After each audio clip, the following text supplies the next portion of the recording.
கீர்த்தனை 375.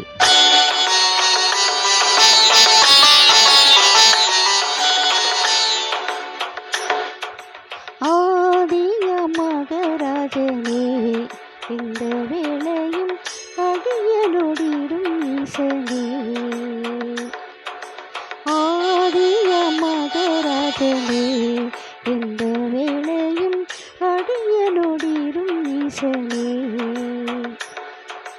தீரில்லா சர்வேச தேசுரும் பிரகாச பாதகன் யான் மீது பலவினானதால் ஆதிய மகராஜனே, இந்த வேளையும் அடியனொடிடும் ஈசனே.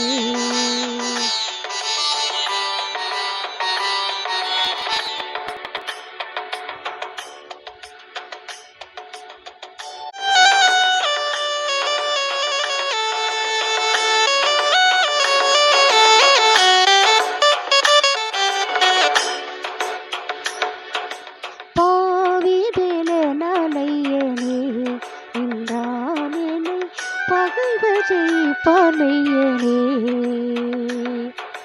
தேவானி துணை ஐயனே, சிறியனிடம் சேர்ந்தவசியை துயனே.